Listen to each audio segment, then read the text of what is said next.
सरपंच जी मत रोइए मत रोइए। मेरा बाजू कट गया बलदेव। मत रोइए सरपंच जी मत रोइए। तुम्हारे बेटे के खोने का दर्द मैं समझ सकता हूँ, लेकिन हमारे हाथ में क्या है? हा? बेटा बेटा हिम्मत मत हारो। अब तुम्हें संभालना है अपने परिवार को।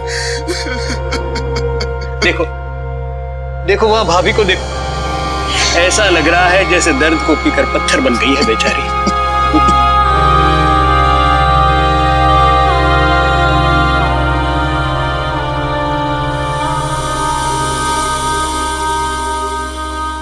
पिताजी,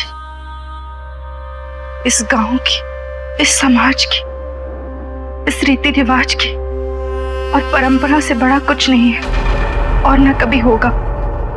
आज से आपकी ये बहू आजीवन एक सात्विक जिंदगी जिएगी। आज से ये सफेद साड़ी मेरे जीवन का रंग होगा।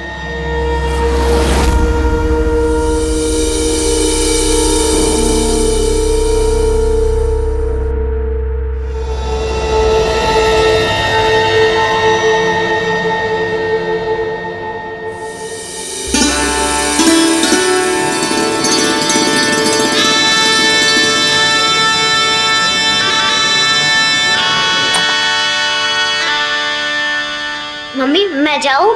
हाँ जाओ। आप नहीं आओगी? नहीं तुम जाओ। अच्छा सुनो, ये ना बाहर से ताला लगा लेना और चाबी अपने पास रखना, ठीक है?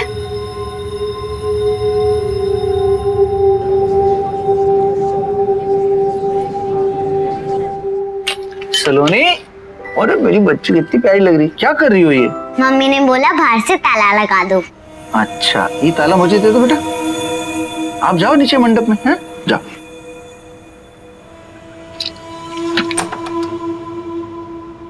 बहू,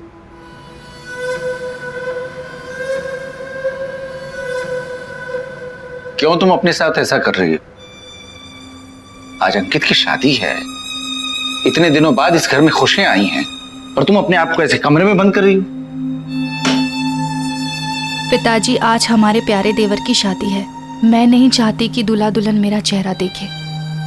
मन को तो नहीं बांध सकती, पर इन पैरों को तो बांध सकती हूँ ना ताले से। कोई जरूरत नहीं है इसकी,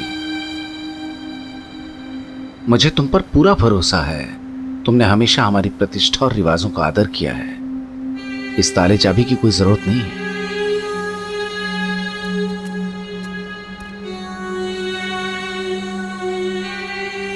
कन्या को मंडप में बुलाइए।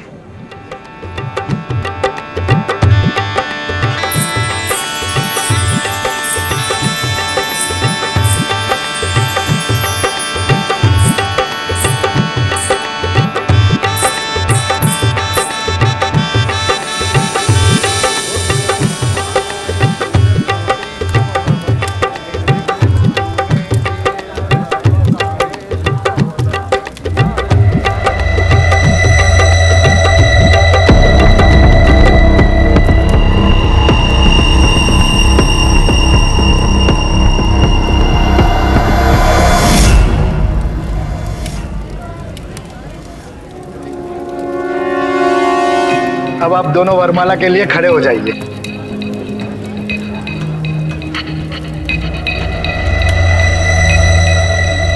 पिताजी,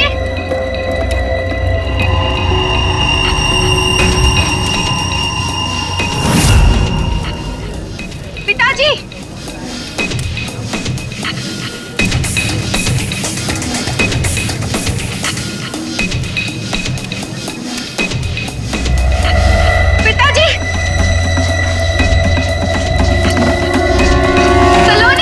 अब आप फेरों के लिए तैयार हो जाइए।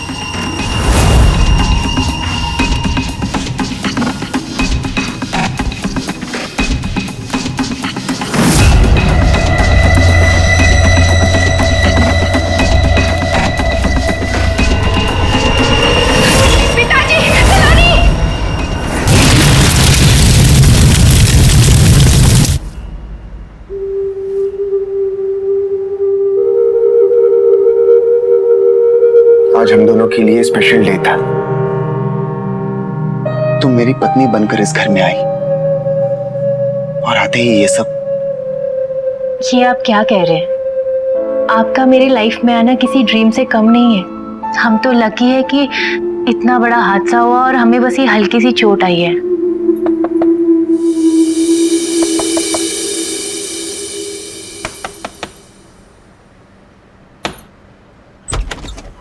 बापूजी, भाभी, अंके, बहू, बस बस बस, जीती रहो।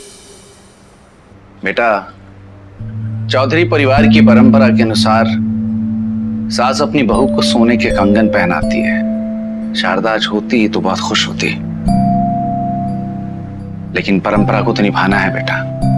बहू,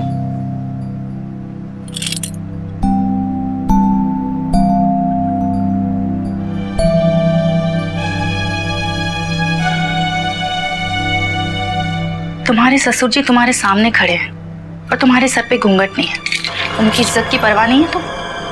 पिताजी, भाभी, मैं आप दोनों की बहुत रिस्पेक्ट करती हूँ, पर मैं घूंघट नहीं डालूंगी।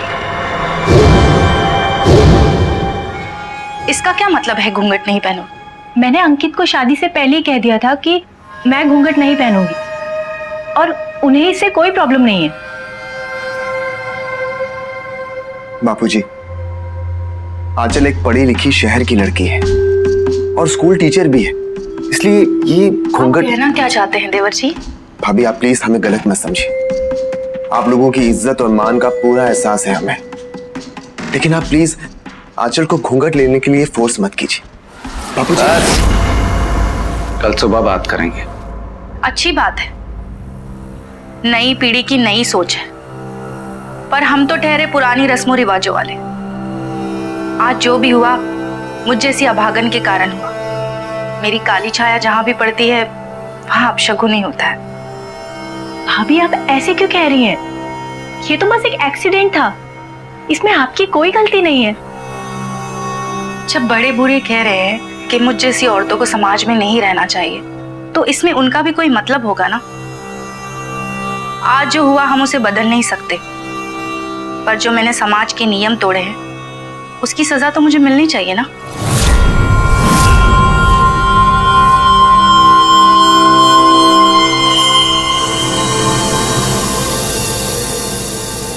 खोखली परंपराओं और बेतुके रिवाजों के नाम पर महिलाओं के साथ ज्यादती कोई नई बात नहीं है, लेकिन यहां जो हो रहा है वो बिल्कुल नया है। रीति रिवाजों और मान मर्यादा के नाम पर विद्या खुद के साथ जो कर रही है वो उस पर थोपा नहीं गया है, और इसीलिए ये बात और हैरान करती है कि एक महिला होते हुए वो अपने बारे में ऐसी सोच कैसे रख सकती है। विधवा होने का मतलब अपशगुन नहीं है, और ना ही 24 घंटे सर पर घूंघट रखने का मतलब ये है कि बहू संस्कारी है। किसी को इज्जत देने का मतलब ये नहीं है कि हम अपना सम्मान दांव पर लगा दें। फिर विद्या ऐसा क्यों कर रही है? कोई स्वार्थ है या सोच का फेर? अभी विद्या, बहू, अभी दरवाजा खोलिए। अंकित, दरवाजा तोड़ना पड़ेगा।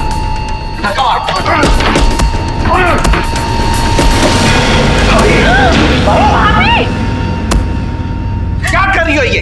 अपनी जान लेके हमें पाप का भागी बनाओगी क्या?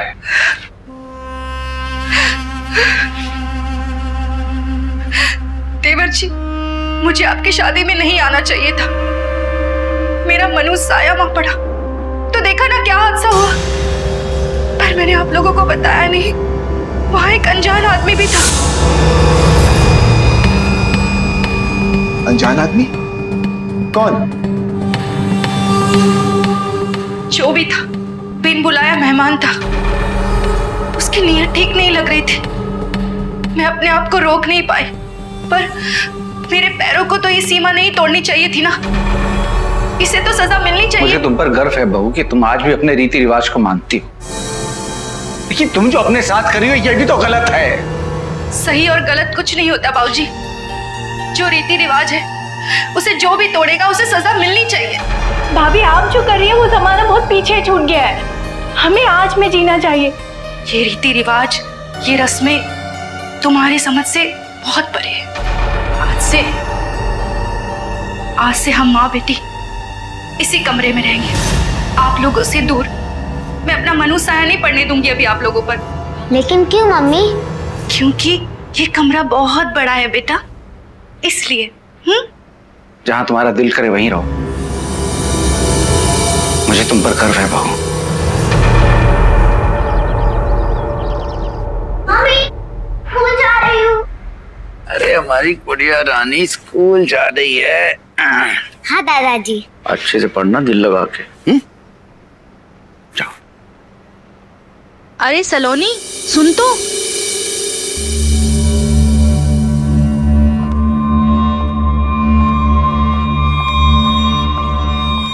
बाबूजी, मैं आपसे आंचल के बारे में कुछ बात करना चाहता हूँ।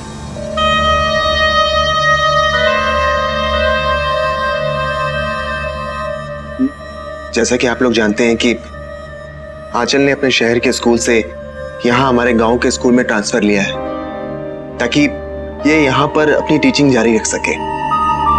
मतलब हमारी बहू घर से बाहर जाके काम करेगी, 4 पैसों के लिए मास्टर नहीं बनेगी हमारी बहू। बाबूजी, आप गलत समझ रहे हैं, पैसों की बात नहीं है। तुझे जरा भी अंदाजा है क्या बोल रहे? इन घरों में संस्कार और शर्म नहीं होती ना, उस घर की औरतें जाती हैं बाहर काम करने। जब तक मैं जिंदा हूं, इस घर के सम्मान और परंपरा को कुछ छू भी नहीं सकता। तो काम नहीं करेगी बाहर जाके, असंभव। पिताजी, आप गलत समझ रहे हैं। लोगों को पढ़ाना और एजुकेट करना तो एक रिस्पेक्ट की बात है। मैं यहाँ के बच्चों को पढ़ाकर आपका सम्मान बढ़ाना चाहती हूँ। इस गांव का सरपंच हूं मैं। इस गांव की हर रीति हर रिवाज का पालन किया है मैंने। पता है कैसे? हमारी संस्कारी बहू विद्या के कारण। इसके संस्कारों की वजह से मेरा सर आज भी गर्व से ऊंचा है। और बिना इसकी सलाह के मैंने एक भी फैसला, एक भी काम नहीं किया। इसे कहते हैं सम्मान, इसे कहते हैं परंपरा। वो नहीं जो तुम करने जा रही हो।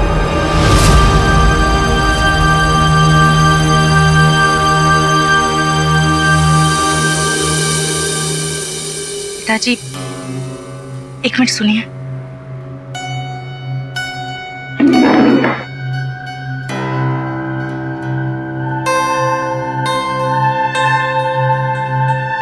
भाऊजी, आंचल का बाहर काम करने जाना आपके लिए भी अच्छा होगा।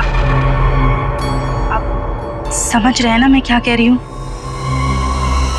मेरी बात पे जरा गौर कीजिए।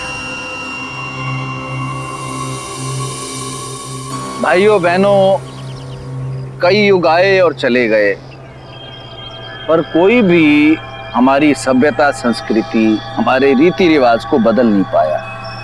क्यों? क्योंकि हमने उन्हें बदलने ही नहीं दिया।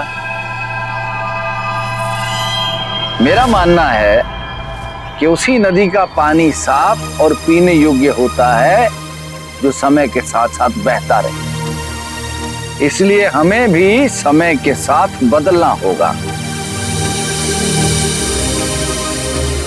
विद्या बहू, समझाओ भाई। सरपंच जी ने फैसला किया है कि उनकी एक बहू यानी कि मैं रीति रिवाज परंपरा का निर्वाह करूंगी और उनकी दूसरी बहू आंचल बच्चों को शिक्षा देके गांव का भविष्य उज्जवल करेगी। सरपंच जी की जय हो। सरपंच जी की जय हो। बापूजी, मैं काम खत्म करके 2 दिन में वापस लौटूंगा। बस बस, जीते रहो, खुश रहो।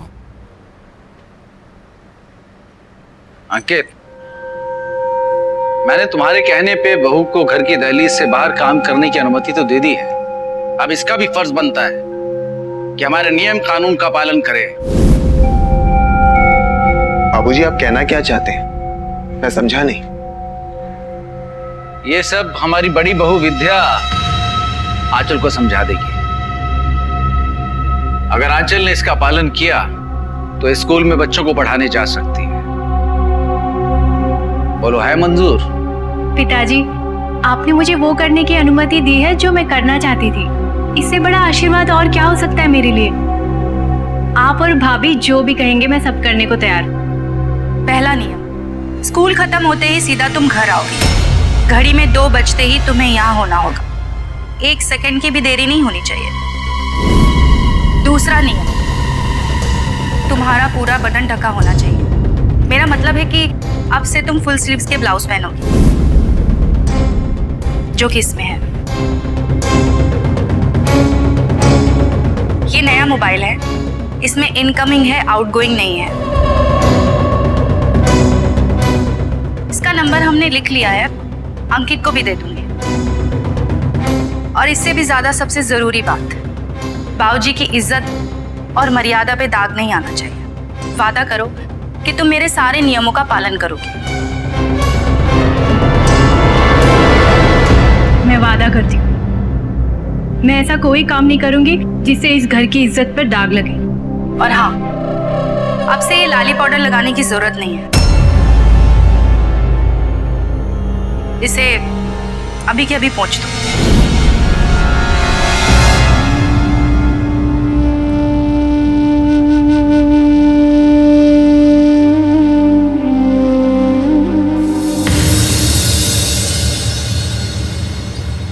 तो बच्चों, भारत इन 6 देशों से घिरा हुआ है, जिसमें पश्चिम की तरफ है पाकिस्तान, उत्तर की तरफ है नेपाल, भूटान, चीन और पूर्व की तरफ है बांग्लादेश और दक्षिण की तरफ है श्रीलंका।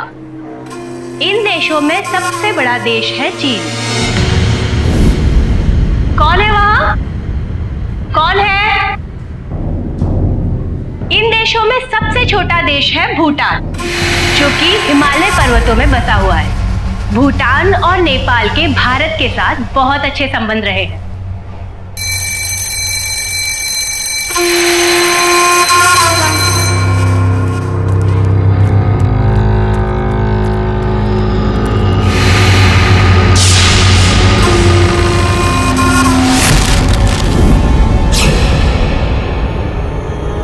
कौन है वहां? कौन है?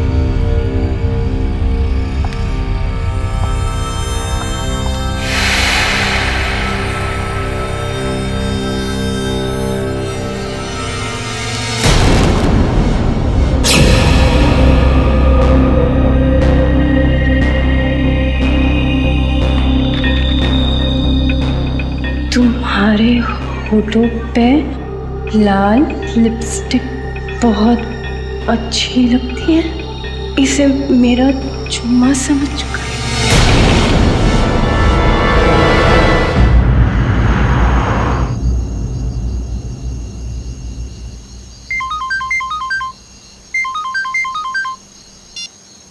हेलो, क्या बात है, आज फोन करने में बहुत देरी हो गई?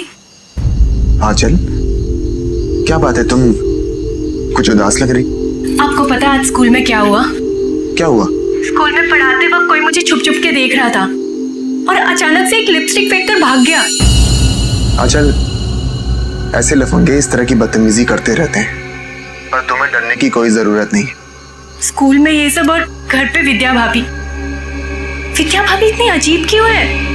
खुद को इतना टॉर्चर क्यों देती है वो? हाँ आंचल, भाभी ऐसी ही है, बापूजी की तरह एकदम स्ट्रिक्ट है। तुम एक काम करो, कल सुबह आ जाना। ठीक है। भाभी,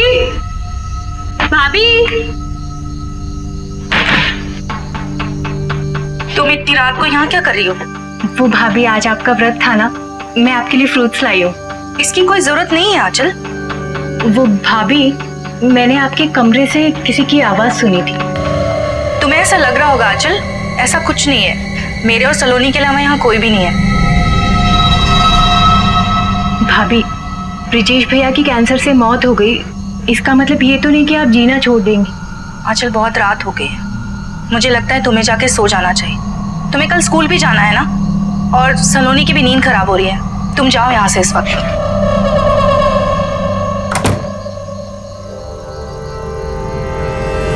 सरपंच जी, हमारी पत्नी हमारी बात ही नहीं मानती है, अपने मर्जी के कपड़े पहनती है, और तो और उसने एक मोबाइल भी अपने पास रखा हुआ है।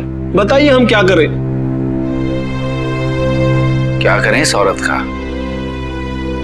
जो पत्नी अपने पति की बात नहीं मानती, वो कैसी पत्नी? उसे छोड़ देना चाहिए, समाज से बाहर निकाल देना चाहिए, मुझे तो ये लगता है। हमारी बहू का निर्णय हमारा भी निर्णय है। जी सरपंच।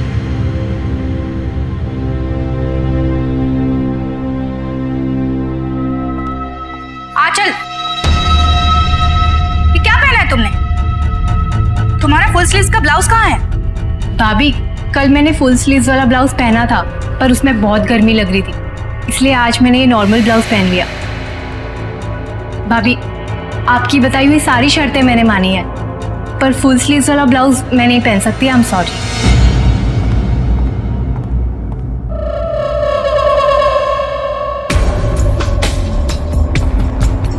लगता है आपके खुले विचारों का कुछ ज्यादा ही फायदा उठा लिया इसने। ना ढंग के कपड़े, ना सर पे घूंघट, ऊपर से जवाब भी देने लगी है।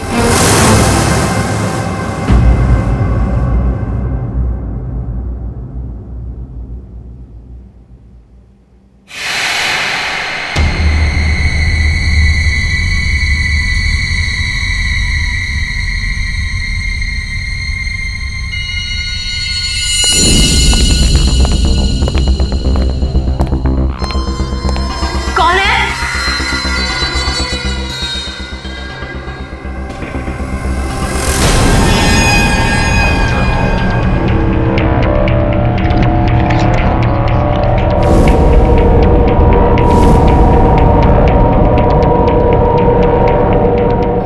आग का गोला लग रही हो इस हाड़ी में, मन करता है इस आग में चल जाऊं। राम सिंह जी! राम सिंह जी! राम सिंह जी! जी मैडम। यहाँ पर कोई था? यहाँ तो कोई नहीं है। नहीं नहीं, मैं कह रही हूँ ना, यहाँ पर कोई था। ठीक है मैम साहब, हम चेक कर लेते हैं।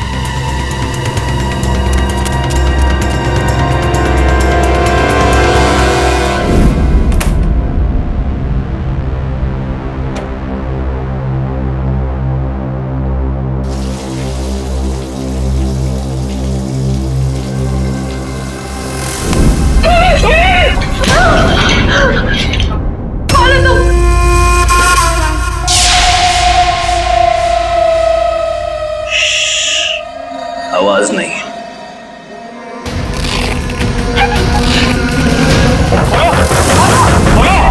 खोलते क्यों नहीं? खोलो, खोलो, अरे खोलो।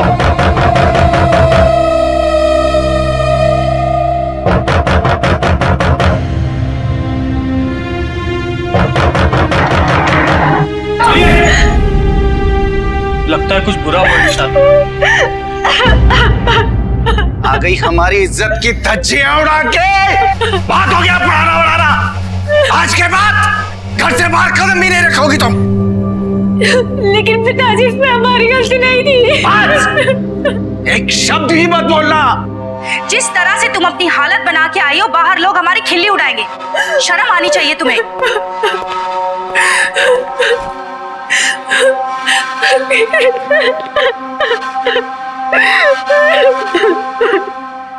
किस बात की शर्म भाभी? तुम्हें शर्म करने की कोई जरूरत नहीं है आंचल। वो जो भी है उसे उसकी सजा मिलेगी। नियम पालन के लिए होते हैं देवर जी, तोड़ने पर देखा ना क्या होता है। पतंग को उतनी ढील देनी चाहिए जितनी उड़ सके। सही कह रही है बहू। पर भाभी, इसमें आंचल का क्या दोष है? अब से ये फोन मेरे पास रहेगा।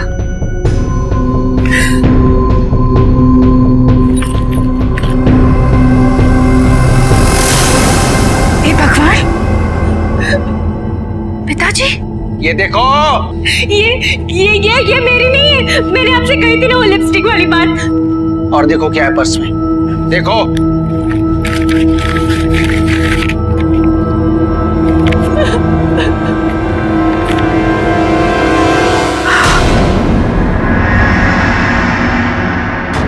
मैं तुम्हारे बगैर नहीं रह सकता आंचल। मैं तुम्हारे पति का और जाने का इंतजार नहीं कर सकता। क्या है ये? क्या है ये? अब और क्या दिखाना बाकी है? पिताजी, मैं नहीं जानती ये लेटर मेरे पर्स में कहां से आया। मैं किसी आदमी को नहीं जानती। बाबूजी कह तो रही है कि ये नहीं जानती है। तुम चुप रहो। दिन भर अपने पुराने आशिक के साथ कुछ छर्रे उड़ाती रहती है और घर में आके कहानियां सुनाती है। बहुत हो गया बापूजी। आप इस तरह आंचल को ब्लेम नहीं कर सकते। तुम चुप रहो। पूछो इससे, इसके आशिक का नाम पूछो। सच्चाई हमेशा कड़वी होती है देवर जी। मुझे अपनी पत्नी पर भरोसा है भाभी, और मुझे उसके कैरेक्टर के बारे में किसी से कोई सर्टिफिकेट नहीं चाहिए। वो आदमी कौन है और ये सब क्यों कर रहा है, मैं उसका पता लगा के रहूंगा। कोई जरूरत नहीं है पता लगाने की। मैं किसी जरूरी काम से बाहर जा रहा हूं दूसरे गांव, और जब मैं वापस लौट के आऊं तो ये चरित्रहीन स्त्री इस घर में दिखनी नहीं चाहिए बस।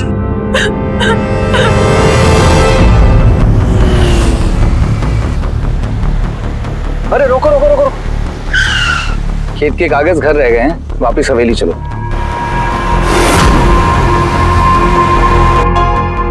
मम्मी मम्मी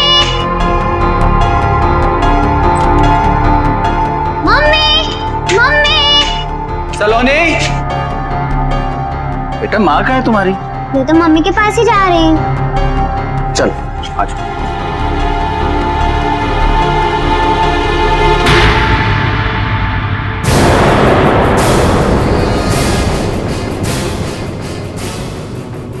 मेरे कमरे में जाके खेलो, मैं बाद में आता हूँ। आवाज मत करना। कमरे में जाओ और चुप जाओ। तो कितना अच्छा प्लान था ना हमारा, आंचल को तुम्हारा लवर बना के सबकी नजरों में गिराना। कमली कहीं की मुझे चुनौती देने लगी थी। वो कहावत सुनी है ना तुमने, धोबी का कुत्ता न घर का न घाट का। चलो, तो तुम्हारा प्लान भी सफल हो गया। अब तो मुझसे शादी कर लो। मैं बहुत खतरनाक औरत हूँ, और खतरनाक चीजों से खेलते हैं, एंजॉय करते हैं, मस्ती करते हैं। पर शादी शादी समझे?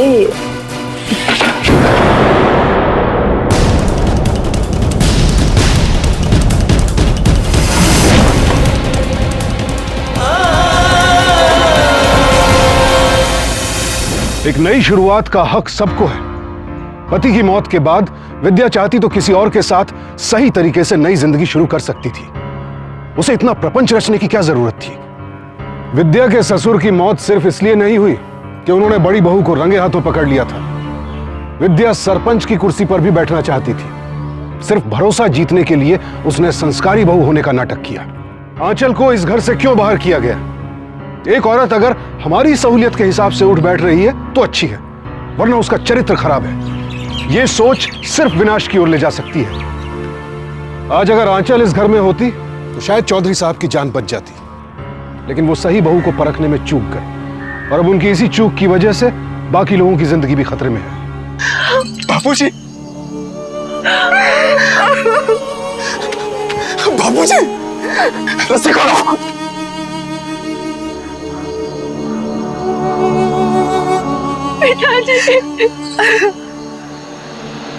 आपको अगर जिंदा छोड़ दिया होता तो आप मुझे जिंदा नहीं छोड़ते, पूजनीय ससुर जी। बापूजी,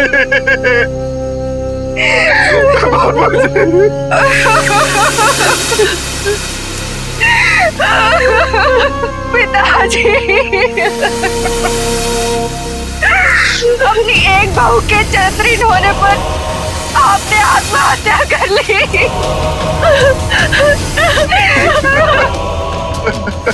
हमारे लड़के पिता का साया छीन गया। सरपंच जी से अपनी छोटी बहू की बदनामी देखी नहीं गई, बेचारे ने आत्महत्या कर ली। भगवान ऐसी बहू किसी को ना दे।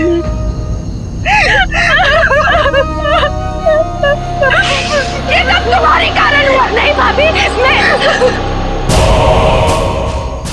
तुम मेरे देवता जैसे ससुर को खा गई। मैं तुम्हें कभी माफ नहीं करूंगी।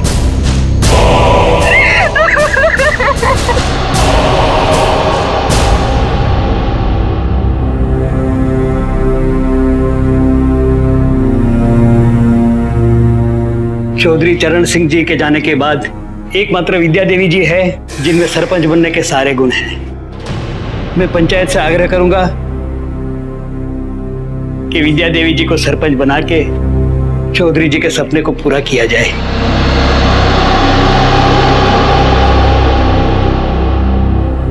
भाभी, मैं बापूजी की अस्थियां लेकर हरिद्वार जा रहा हूँ। ठीक है देवर जी, संभाल के जाना।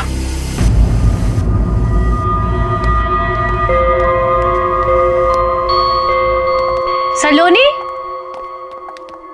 बेटा तुम अकेले क्यों खेल रहे हो? कोई है ही नहीं मेरे साथ खेलने के लिए। मम्मी कहाँ है? मम्मी घर के अंदर है, डिस्टर्ब करने से मना किया है। डिस्टर्ब करने से? ठीक है, तुम खेलो।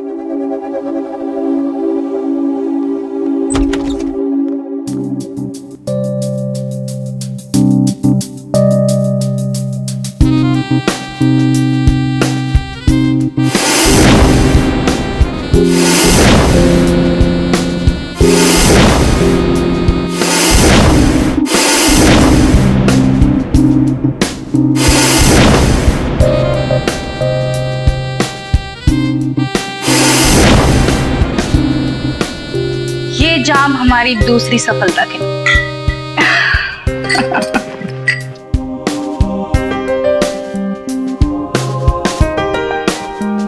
दुनिया समझती है कि पिताजी ने आत्महत्या की है, पर यह आत्महत्या नहीं, हत्या है। और उस कमीनी आंचल का भी पत्ता काट दिया।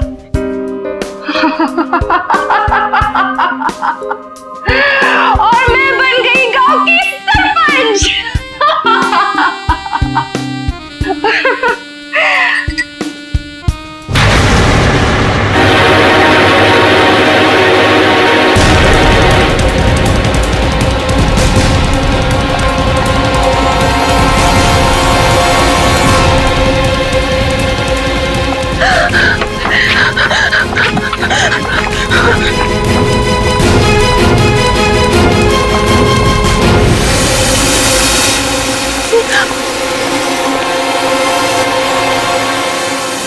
फोन लगा रही थी?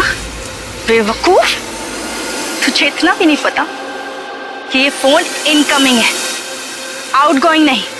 तो फिर क्यों लगा रही हो फोन? हाँ? करने दो विद्या, बेचारी को फोन करने दो।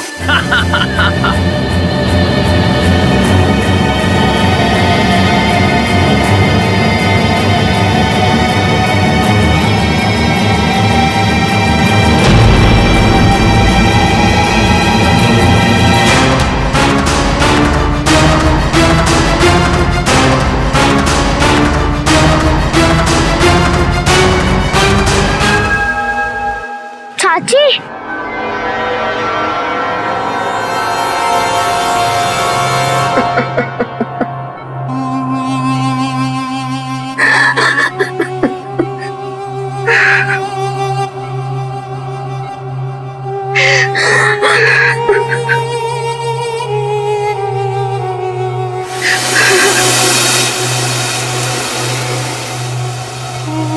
हिम्मत से काम लीजिए देवर जी। सब कुछ एक पल में खत्म हो गया भाभी। मैंने बापूजी और अब आंचल। भाभी, डॉक्टर ने कहा है कि आंचल कोमा में चली गई है। पता नहीं भाभी, आंचल बचेगी या नहीं। आपको डॉक्टर साहब बुला रहे हैं।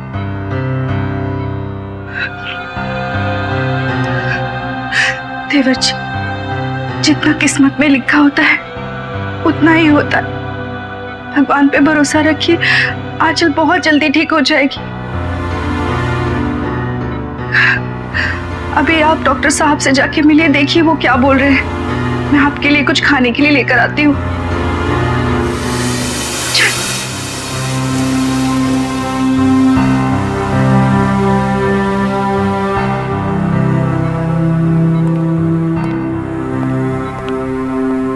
चाचा, चाची का फोन। ये कहाँ से मिला तुम्हें? चाची मम्मी से मिलने गई थी और वो अचानक से छत से गिर गई और मैं वहीं खेल रही थी, वहां से मिला मुझे ये फोन। ठीक है बेटा, तुम बाहर जाओ।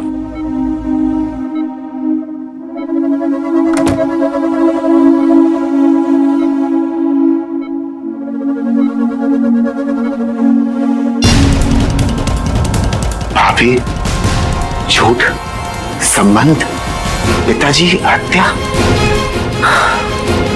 इसका मतलब क्या हो सकता है?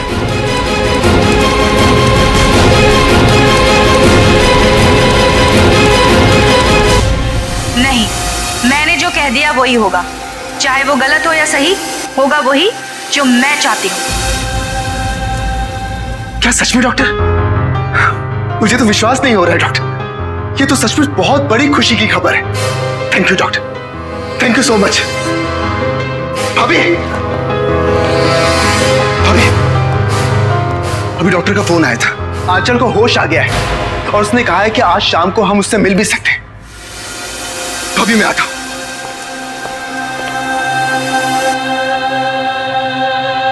आप लोग अभी जाइए, मैं आपका फैसला बाद में करती हूँ।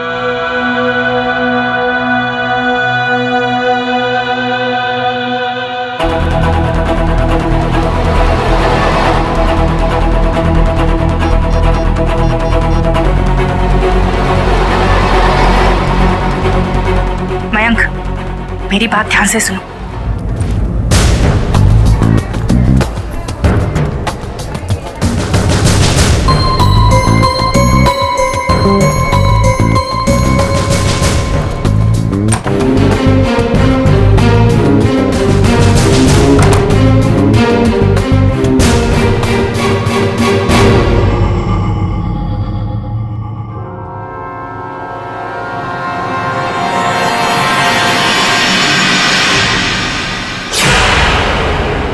सरपंच जी, हमारी जमीनों पर उन्होंने कब्जा कर रखा है और जमीन के एवज में वो हमसे पैसे मांग रहे हैं। हाँ तो पैसा दे दीजिए ना, जमीन चाहिए कि नहीं? सरपंच जी पर कुछ नहीं, जो कह दिया है वो करिए बस।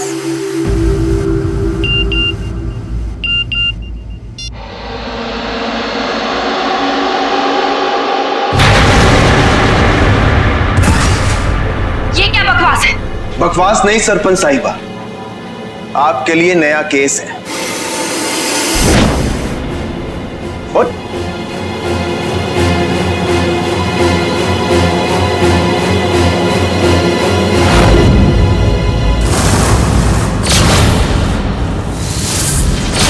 इंसाफ कीजिए इस आदमी का सरपंच जी।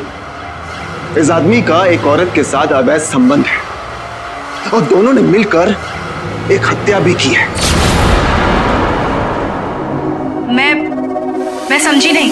ठीक है, अगर आप नहीं समझी तो आपको समझाने के लिए कोई और आ रहा है।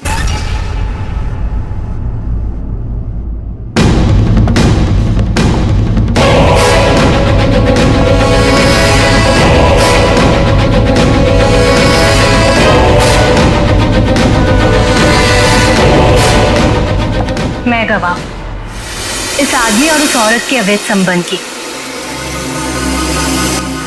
वो और कोई नहीं, आप है भाभी।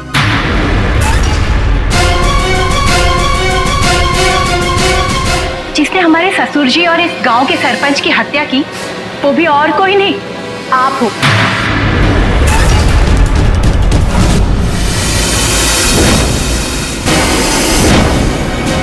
ये झूठ बोल रही है। ये बच्चलन औरत आपको मेरे खिलाफ बहका रही है। मैंने ऐसा कुछ नहीं किया है। बहक तो आप गई है। आपने तो मुझे भी मारने की कोशिश की थी, पर मैं बच गई। हम जानते थे कि आप आंचल को मारने के लिए अपने आशिक को फिर से जरूर भेजेंगी। हमने आपका जाल आप ही पे चला दिया।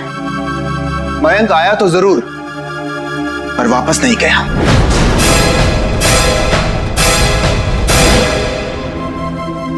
फिर अब झूठ बोल के कोई फायदा नहीं है। अब पुलिस भी आ गई है।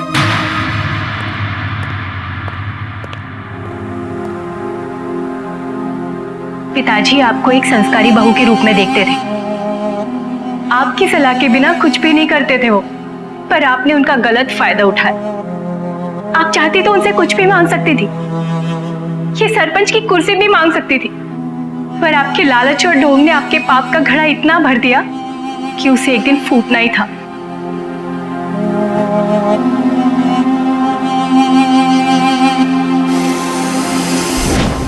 संस्कार विचारों से आकार लेते हैं। अच्छे विचार ही अच्छे संस्कारों के बीज हैं। और विद्या की सोच तो शुरू से ही गलत थी। लेकिन वो अपनी सोच को इस हद तक ले गई तो आप भी समझ गए होंगे। उसने अपने ससुर की एक कमजोर नब्ज पकड़ ली थी। वो जानती थी कि उसके ससुर उन लोगों में से हैं जो महिलाओं के लिए संकीर्ण सोच रखते हैं। विद्या के ससुर ने संस्कारों की गलत परिभाषा कर और अफसोस कि गलत रीति रिवाजों और परंपराओं का बोझ आज भी महिलाओं और लड़कियों के कंधों से हटा नहीं है। जब तक हमारा समाज महिलाओं को उनके वजूद और हक के साथ नहीं अपनाएगा, तब तक विद्या जैसी शातिर अपराधी अपने लालच में घर तबाह करती रहेंगी। अंकित नई पीढ़ी का नौजवान है। उसकी सही सोच और साहस ने दिखा दिया कि हालात बदल रहे हैं। अब गलत सोच को परंपरा के नाम पर बोझ की तरह ढोया नहीं जाएगा। सावधान इंडिया।